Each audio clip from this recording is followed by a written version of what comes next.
Hello, I am William Jamar Wright, And I'm Hattie. and this is our podcast, HattieJo. What are we doing? So, how are you doing? Doing pretty good, can't complain. Doing pretty good? I mean, working a little more than I'd like to work, but I'm happy to have a job, and, there are worse things. There are definitely worse things. You're keeping busy, that's for right. sure. How about you? Everything's going pretty good, just relaxing this summer. School is out, so don't have to go in to teach or anything, but I'm already kind of starting to prep and think about next year and get in my mind how that's gonna go. And then this summer we've been doing basketball and football workouts. Yeah, when you started off your thing saying relaxing this summer, I'm like, there might have been a couple days, but I feel like I wake up in the morning and go to work, and you go do things. I come home at night late, and either you've just gotten home or you just come home. I feel like you're keeping yourself very busy this summer. Oh yeah, definitely. It's that saying, idle hands. It's something about Yeah. Like avoiding it. You're Yeah, avoiding yeah. it. Doing my best to avoid it. It's just like sitting around doing nothing is not ideal. So try to keep busy. And so we are here for our podcast topic for the month of June. Yep. So we are going to talk about the submarine or Submersible. the submersible. That was It was pretty big news. yeah, that was pretty big news, and actually one of our friends that we attended their wedding actually did a spot on CNN about it. That's right. Miss Rachel Lance, so that was pretty cool. Dr. Rachel Lance. Dr. Rachel Lance. So what were your first original thoughts when you heard about this submersive? So I think we should give some backstory so that just so it's recorded for the record. Okay. So as we all know, I think it was 1914, the Titanic was this giant vessel that could go between Britain and Canada, or Britain and the United States, go across the Atlantic Ocean. And so you could purchase a ticket to be on board, and I don't know how long the voyage was, but it was on the order of months. It wasn't like, oh, we're at sea for 5 days. It was a substantial period of time. I think it was 2 to 3 months, but I don't recall. That could be incorrect. But I know it's more than a week. Yeah. And I don't think it's 6 months. So anyway.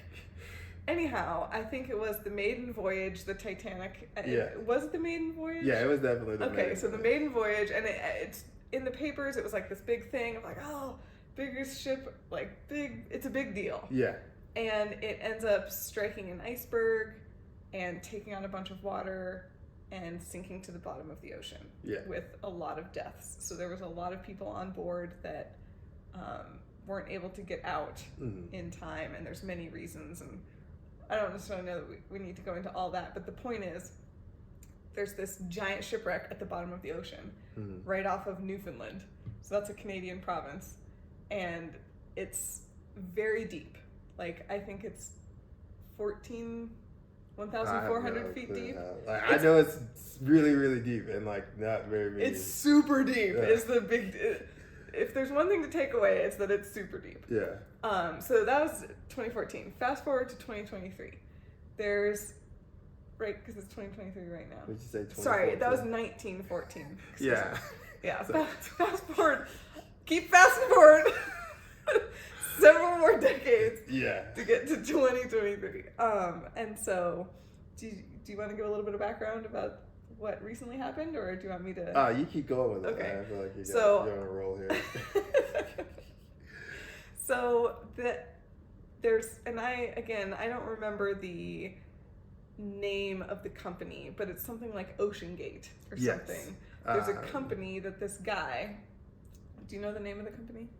So the name of the company is I'm just going off memory here. It is Ocean.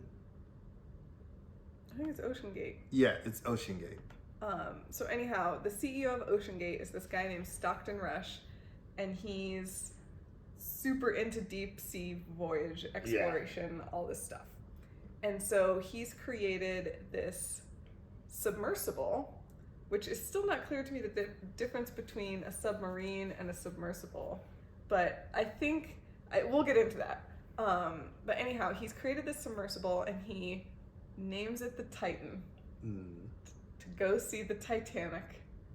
And he's selling for like $250,000 tickets. You can go on his Titan Submersible and go down into the bottom of the Atlantic Ocean off the coast of Newfoundland and get up close and personal with the Titanic shipwreck. And so this is an important distinction because it's way further down than a person can dive. So like people do scuba diving and deep sea diving. Like, again, don't recall exactly how deep it is, but like the concept is one could not dive to this depth. So if you want to see the Titanic shipwreck, you would need to be in some type of you need to pay $250,000 and go on this with the Stockton Rush. So let's describe a little bit about what is a submersible. Well, who knows, but Stockton Rush's submersible is a container. Like it's not exactly a cylinder, but you can conceptualize it as like a cylinder. One end kind of tapers off and the other end has a big half sphere at the end of it. There's no windows except for one little window at the end of that half sphere. So it basically, if you have this cylindrical thing, it can look out this direction only. And the people inside can't look out. And it's very small. So it can hold 5 passengers, and that includes Stockton Rush, the captain of the ship. So there's really only 4 passengers and 1 captain. Yeah. And they all have to sit cross-legged. Like, that's how small it is. Like, that they're in something, you can think about it. It's like this big around, and maybe I don't think the full couch is on our video, but maybe a little bit longer than our couch. Like, it's not a big thing. And there is a bathroom, and it's funny that the bathroom on it is separated from the main cabin by a little curtain, but the bathroom is right up in that sphere thing that can see out. So like, if you want to be looking out, you have to be sitting on the toilet, basically. And like 2 birds with 1 stone here. Yeah, and maybe were there windows on the side? I have no idea. I think there was just the one window up front. It just seems odd to me if you're like going on a ride to see the Titanic that there wouldn't be very many windows. Yeah. Anyhow, so let's get with the program here. Why is this in the news? Well, because I was still talking about what's a submersible. So the difference here, I think, and this is just from what I've gleaned, I don't know if it's actually the definition or not, but I think the difference between a submersible and a submarine is that a submarine can move on its own power. Like, the submersible can move on its own power, but Stockton Rush like has to transmit signals to like a mothership up at the surface in order to like execute commands. So to me, that's different than a submarine that has its own engine. Yeah, and is able to propel through the water. Even though somehow this thing has to propel through the water somehow. Yeah, I know that there is a controller that... It's literally literally this. Yeah, a controller that they were using to... a remote control. To control the submersible. But I don't know that it had been... Anyhow, so I don't exactly know, and I know that it had to be towed out and then dropped so it could sink to the depth. So there's something about it that it doesn't have the same ability to move on its own command like a submarine does. So I think that's why it's a submersible, because it does have much more dependence on this mothership than a submarine would. So anyhow, it's I don't know exactly how long the voyage is supposed to be, but it's supposed to be in constant communication with this mothership. And the mothership, it makes me think of aliens when I say the mothership. Anyhow, so the mothership, takes it to where the drop-off point is. And, lets it go down by a big string, and then lets go, and it's like, all right, see you when you get back. See you when you get back, and we'll just do our communication via text. I think it was via text or something. Okay. Which I don't know how the text reached all the way down to the bottom of the ocean, but who knows. They're supposed to be in communication, and about an hour and 45 minutes into the trip, the communication stops. And it's not just that, oh, Stockton has stopped sending us signals back. It's like they know that the communication link is broken, right? So at this point in time, it's not clear if everybody on board is still alive and could communicate, they just can't. Yeah, the connection is broken. Or if something catastrophic happened. Yeah. So it starts to come into the news because, oh my God, we've got these people are, you know, way down at depth, to the point where if like it were to break open, they couldn't just swim to the surface. Yeah. And even if they had diver suits on, it's still too deep. To scuba dive where they're at, basically. So it becomes national news because now all these, like the U.S. Coast Guard, I think the Canadian Navy, a bunch of entities are now out searching to try to see, well, in the protocol, if something bad happens, it's supposed to just float to the surface, but it's bolted on. So like, let's say it floats to the surface, the people inside can't get out. Yeah, you have need to the mothership. Someone on the outside needs to like let you out. Yeah. And so they're like, there's only 5 days worth of air. So if it is floating at the surface somewhere because that was its, you know, emergency plan, someone needs to find it to rescue these people. Yeah. But they're also not sure that that's actually what happened. So now we're just on this like wild goose chase in the Atlantic Ocean, like trying to find these things, these people. They could be at the bottom of the ocean, they could be completely destroyed, they can be floating at the surface. No information at all. No information at all. And the clock is ticking, right? It's like 5 days minus an hour and 45 minutes, and the clock just keeps on ticking down. So that's kind of sets the scene. Yeah. So, yeah, my original, like, thoughts were just, like, what? Like, I couldn't believe that, like, I can understand, like, people, like, seeking adventures and seeking, like, experiences. Because that's what kind of, like, there was a father and a son that, like, a short time before, like, the actual, like, trip date, they were, like, you know, like, I'm not feeling too comfortable about this experience. Like, I'm going to back out of it. And I'm like, wait, you're alive? Was that the ones that ended up going, or was that a different group? No, it was a different group. They backed out, so they did not go. Okay. And they, like, classified it as an experience. And I'm like, who, like, you spend $250,000 to go on this experience. And I'm like, what? Like, what were you hoping to get out of this? What was the best case scenario is that, like, you go all the way down and then you come back up and, like, you get to see the Titanic. And, like, to me, that doesn't seem like a $250,000 worth experience. And so, like, it's very sad that these people, like, passed away. But on the other hand, I'm just, like, thinking, like, my brain would not allow me to, like, spend $250,000 to experience something like this, or to have, like, $250,000 just sitting aside to be able to go and, like, oh, like, sure, like, this sounds like a really good idea. And so, like, it's like I have trouble wrapping my mind around spending $250,000 on something that is very exploratory and, like, and you're looking for experience. Yeah. Well, I think it really is. I think there's two things. So I think one thing, as you pointed out, the cost of tickets are exorbitant. So on this ship, we talked about the one captain. There was one guy who's in his 70s who's, like, a famous diver and obsessed with the Titanic. So, and then the other three, one was a billionaire or, like, multi-millionaire, and then the other two, the dad was a multi-millionaire, and then his son.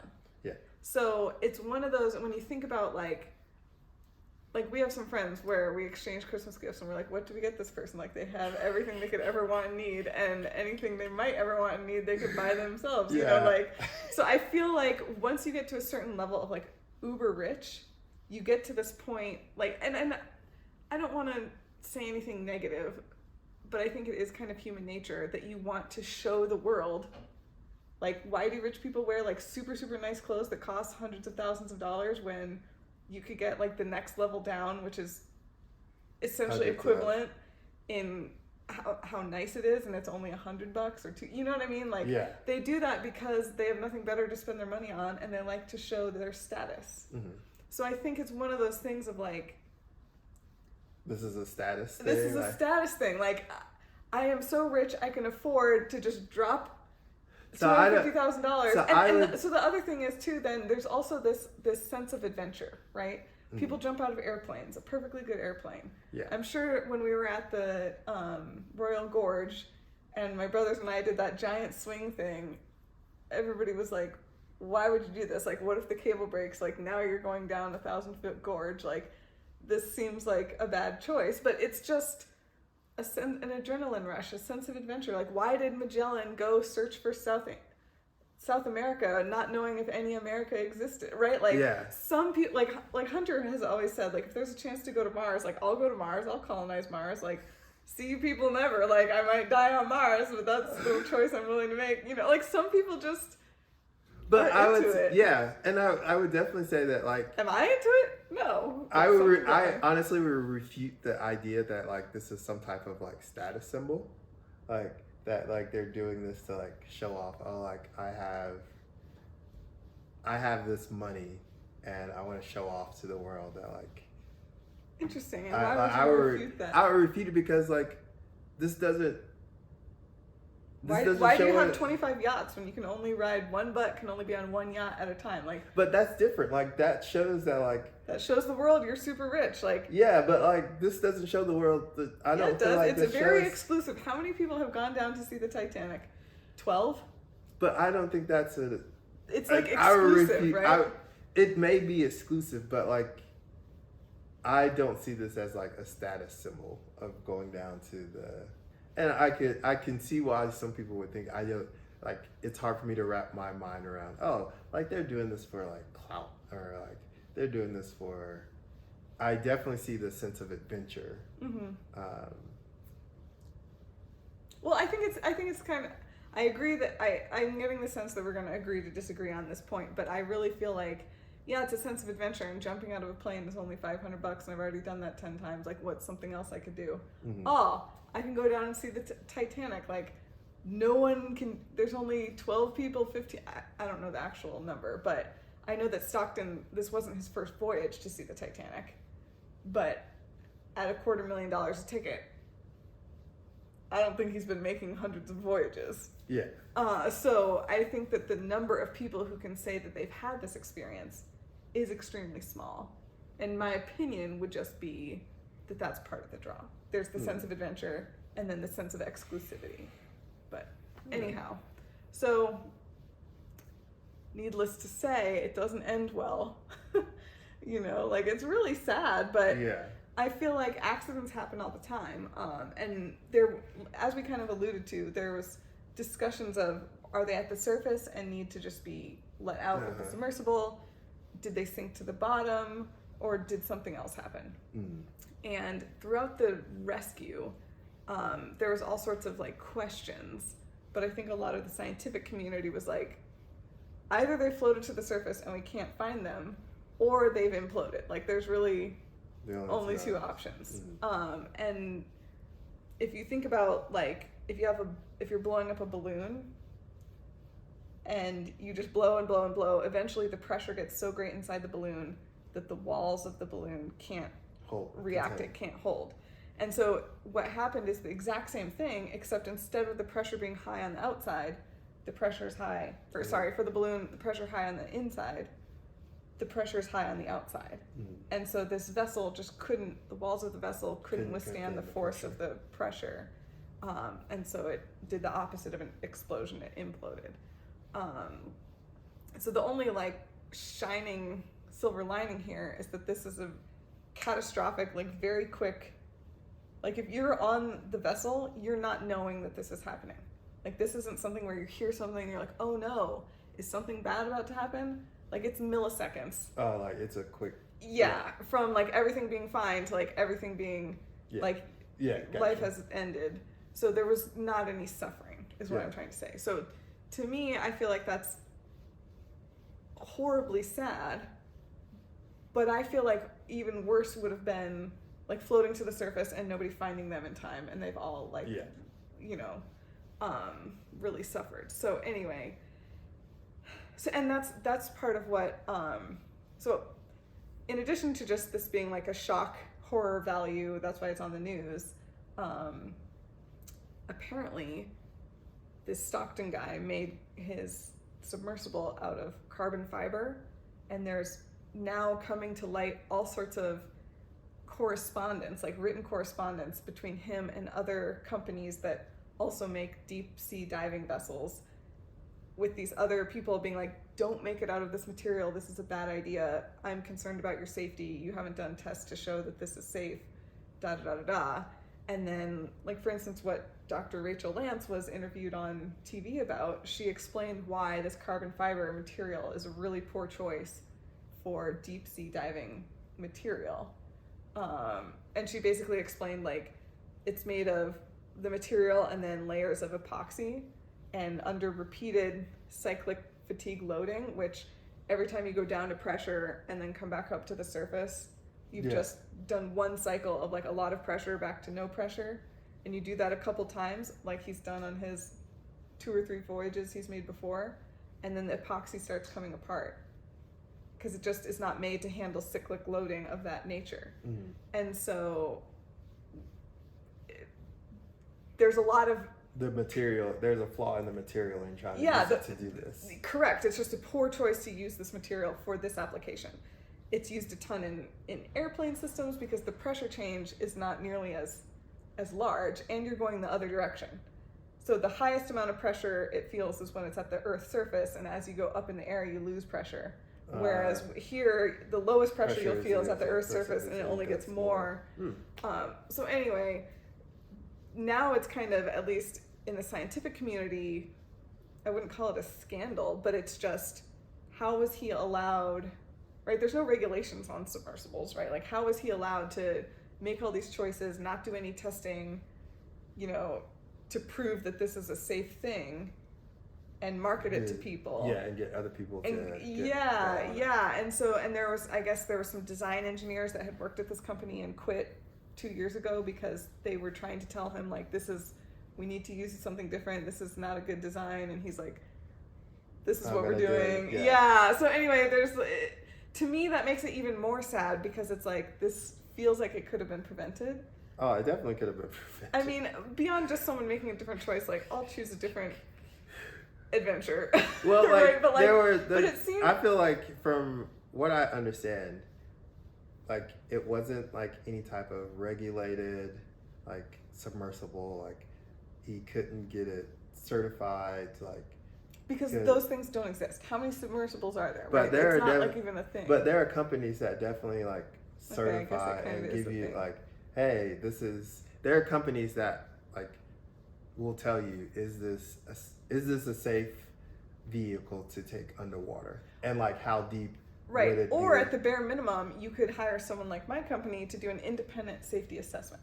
Do you know what I mean? Like, sure, I've done my own testing, but like, here's my prototype, like, test it out, see if it's safe. Or here's our finite element models of it, like, run a bunch of computer simulations, see if it's a good design. You know what I mean? Like, there are things you could do. There are fail safes that he could have taken to like make this as safe as possible. And to your point, like, there's not another, to my knowledge, company that makes submersibles to go see the Titanic, but there are other deep sea diving companies, right? And like, clearly I don't know if I made it clear when we were talking about it, but they, like, France sent over this machine that can go to that depth to like recover all the debris.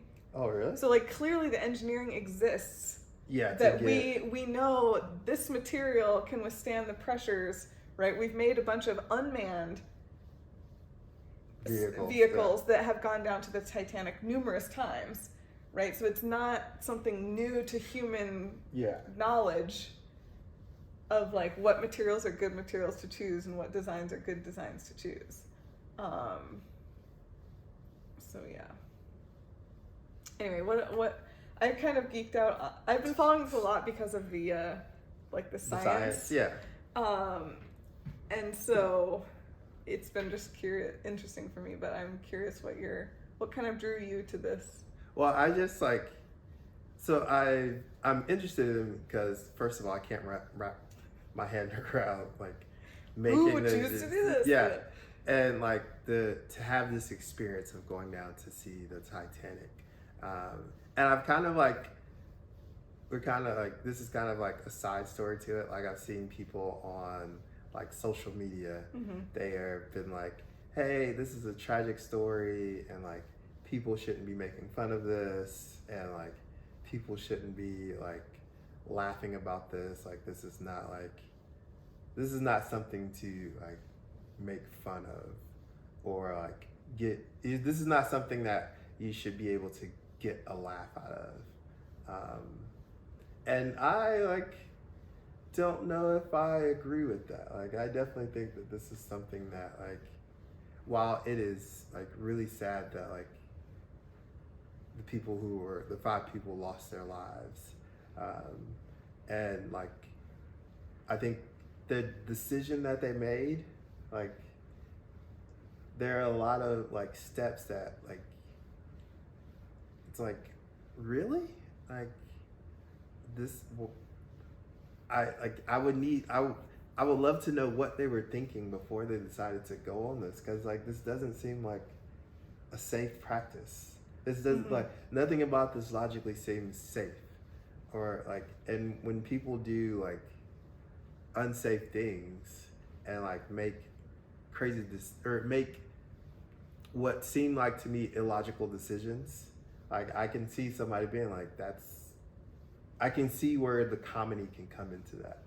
And like, I don't know if it's necessarily like out of bounds to be like, I'm not laughing at your death. I'm laughing at the choices that you made, and like those choices and the illogical like nature of them. Like, did we not see like how this happened? Like, and so like, to me, it doesn't bother me that people are like getting comedy out of this, and that they can see the comedy in these errors. Right.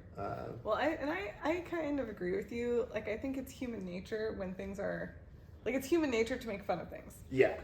Full stop.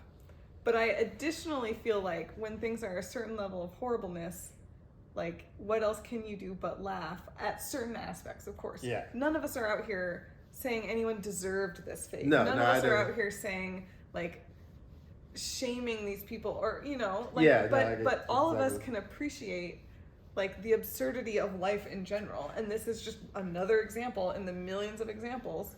And I do feel that humor is a way that humans cope with some things. Yeah. Right? Like I feel similarly, like you'll watch stuff on TV all the time that is like actually kind of horrible content matter, but it's like jokes are being made right and left and it's hilarious, you know. Like that's just part of life. I don't know. And I do think that you make a good point about like, I'm not deriving enjoyment at the fact that the outcome was poor. Yeah. I'm deriving enjoyment or entertainment from like the absurdity of like, what was your mind thinking? Yeah. Like, this sounds like a great safe choice. Or like, you know, and also I find like irony. Like I texted my dad because at the time I hadn't known the full story. Like I didn't know at the time that the company made this Titan Submersible specifically to go see the Titanic. But when I first read the first news article about it, I texted my dad and I was like, LOL, what irony that the Titan is now like lost when it's trying to see the Titanic that also got lost, you know? Like, yeah, that's just, I mean, that's funny. I don't know what else to tell you. Like, and that would have been funny whether they came to the surface and were rescued or not. Like, you know, so I don't know. I understand that these people have families. Yeah. And of course, when tragedy strikes, like, that's horrific. And our heart goes out to everyone affected by this tragedy. But I think it's human nature to look at other aspects of it as we kind of, as part of our processing. So I wouldn't feel bad being. Thank you. I don't feel bad. So. Yeah, like, and they had like a PlayStation controller to control, like. Yeah, like what about this was like, yes, my $250,000 are well, like, you know, like if I'm going to be going on something to see like the bottom of the ocean or something that seems ultra dangerous, like I would really like to know that it's being commanded by, like, it's got backup redundancies, it's got an autopilot, it's got like 3 people ready to command this shit, you know, like there are a bunch of things, like not some guy with an Xbox controller and like the only view to look out at what's happening is on the toilet. Like I would like to be able to see what's going on. So what, like, I'm curious, what would make you okay with getting on this? Like, what are like 3 questions that like, hey, you would ask before like you get on, and like it would make you feel better about, outside of the like, what are 3 questions that you would ask will have to be answered and give like a sufficient answer for you to be like, all right, I'm willing to go on this? So that's a good question, and I feel like everyone from whenever the planes were invented, what was that, 1905, is probably the Wright brothers. Yeah, probably laughing their butts off right now because the Wright brothers were probably experiencing all the same stuff. Like, why would you do this? What proof do you have that this is safe? Like you rickety strung to like, but like they weren't like, to some but in their defense, like it was them that was like testing it out. They weren't like getting other people and like, hey, give me some money and let's go up in this. Yeah, not just a little bit of money, a ridiculously large amount of money. Yeah. Agreed. But one thing that does make me feel better about things like going on a plane, which is very similar, right? Like if something bad happens when you're on the, let me take a step back. In the life of a plane trip, there's parts where you're on the ground, parts where you're in the air, and parts where you're on the ground again. The majority of that is in the air. So if you look at the whole plane experience, there's only a very small percentage of it, maybe 5%, that if something bad were to happen, it's going to be okay. Yeah. The other 95%, if something bad were to happen, it's not going to be okay. Chances are not in your favor. And not just not in your favor, they're like extremely, extremely, extremely large chances against your favor. Like, well, I would say that like, so I think that like, but the thing is my impression of planes is that like we've come far enough in society that if something were to go wrong in the air, like there's a contingency plan of how to like react. Yeah, there are plenty of so I don't think I fully finished my point. So like 2 things to make. First is, as I mentioned, like there's the majority of the time it's in the air. If something bad were to happen, that's not like, odds are not in your favor. But the number of times that happens is so low. Do you know what I mean? It's not like every time you get on a plane, you're taking a 99% gamble that you're going to die, right? Mm-hmm.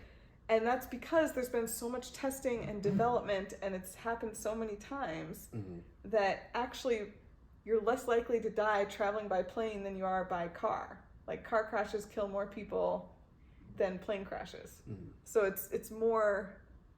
Yeah, one statistically higher. Right. And so, but I will tell you, it would need to get to that point before I really feel comfortable going on a plane. And it just so happened that when I was born, all of that stuff had already been happening for decades. Gotcha. Right. And there's like governmental regulations, and plane manufacturers are required to meet certain criteria, and they're required to have contingency plans, and you know, but still, like pilots are taught all these different lists of like, if this then this. But oftentimes it's just like, here's the list of things to try and like stay calm, but like who knows if that's actually gonna fix the problem. Like I still feel very strongly that if something bad were to happen to a certain degree, like we saw in the Kardashians just the other day, the weather was in a certain place and they're like, okay, we can't even drop you off here, we have to go back. Like, that's the type of decisions that are made. Like, oh, the risk is too great to try this, so we're not going to try. As opposed to like, oh, we have all these plans to still land when the weather is really bad. Or we have all these ways to deal with this problem. Like, a lot of times the answer is just abort mission. Yeah, but that's still like... I mean, it's still a good plan, right? Yeah, like, maybe you don't end up where you wanted to be, but like you end up alive. Like, that's good. No, I agree. So that's my answer. What would make you feel like safe to go on something like this? I don't know like what it would take, but 3 questions. Like, well, 4 actually. So the first thing that would make me feel like better about going on it is that the actual like inventor, the person that like developed this, is actually going on the... And he was. Yeah. So that would calm some of my nerves. Like, that would make me, all right, like, I feel like everybody values their life. So the fact that he's choosing to do this. Right. If he had serious doubts, he would be on it. You know what I mean? And so like, that would be like my extra, like, is the person that that's your insurance? Yeah. Okay. So my first one would be like, has this ever been done before? Like, well, it's happened 2 or 3 times before. Like, has this like submersible gone down to the Titanic and came back up? It had. I think 2 or 3 times. But apparently, based on, this very small number of passengers that have done it before, apparently it had never been able to go on a trip without some type of emergency happening. Like, usually meaning communication being lost. Oh, so that right there would like be a huge right. Like, you've never had one successful trip. Like, sure, like going down trip where you came down and came back. Yes, but did everything go right and as planned? No. And were there other people on that? Like, I think so. So this like there's a YouTuber who went on this, like the trip prior to this one, and he made some comment about like, oh yeah, all sorts of like emergency protocols happened on my trip too because the communication was lost and like this thing stopped working and. Well. So apparently that's a theme that like things don't work right. So that would. Anyway, red flags. The third thing. Yeah, I think the third thing is just like. How like. What are our contingency plans? And like, do I feel good about them? Right. Because again, on the airplane, when I was little, I used to love to read. I mean, I still love to read. But every single time I got on the plane, which was quite often because we'd go to Canada or whatever, I'd read those little magazines. Yeah, those little safety things. Mm-hmm. And now they're all just pictures, but they used to have like words that would go with them. Mm-hmm. And I'd love to read, and I'd read it cover to cover every single time I got on a plane. Like, I'm intimately familiar with these procedures. And you're right, there are a lot of procedures. Yeah. And a lot of like water landing, if you're making a crash landing not on a runway, if you're like there's all sorts of things. Yeah, contingency plans. And like when an emergency happens. That's right, and there's so many things on the plane that are only there for emergencies. Like life rafts for literally everybody. The cushions can be used as flotation devices too. And it's like, there's a lot of people complain like, oh, I can't bring my carry-on. It's like, well, would you rather have the emergency oxygen come down or more space for your luggage? And that's the type of decision people are willing to make of like, yeah, we'll give up that extra space to always have the emergency. Like, so much of the plane is only there to help in the case of an emergency. Yeah. And so for me, those would be like my top 3. Like, is the owner willing to do this? What are the contingency plans? And has this ever been done before with like successfully? So those, like, if I could get those 3 questions answered to a satisfactory like level, I would be more apt to like try this experience. Fair. I think that's reasonable. I think most people would agree with that. I also feel like, going back to the adventure thing, like some people just have really niche interests. Like that guy that was like 70 that was on this submersible, he was just obsessed with the Titanic. So he was going to do whatever he could to go. Do you know what I mean? Like, even if he didn't think it was, I mean, obviously he thought it was safe enough to go on. Yeah. But some people are more willing to take risks because of, The or they're adventure. willing to do something just because of their interest. Like I know Rob loves cars. I work with a bunch of people that love cars. Even if I had millions of dollars, I don't know that I would buy a car, like a crazy Lamborghini or something. Like even if I could afford it. Just because it's not my interest. Might I buy a still really high-end car? Probably, if I have all this money, like why not? But like, I don't care enough to have like a specialty. a super specialty flashy, like, it's just not my interest. So I do feel like there are some things that people might be like, yeah, I don't really need to see the Titanic in my lifetime. I'd rather go see the Aurora Borealis. Yeah. Or, I don't really need to see the Titanic in my lifetime. I'd rather go to Mars. And other people would be the opposite and say like, this is what I've wanted to do since I was 2 years old. Like, this is what I'll do. So, I don't know. I think there's that aspect as well. Gotcha. Do you have any other parting thoughts? No, just that, like, it's crazy. Like, looking for an experience. $250,000 experience. Yeah.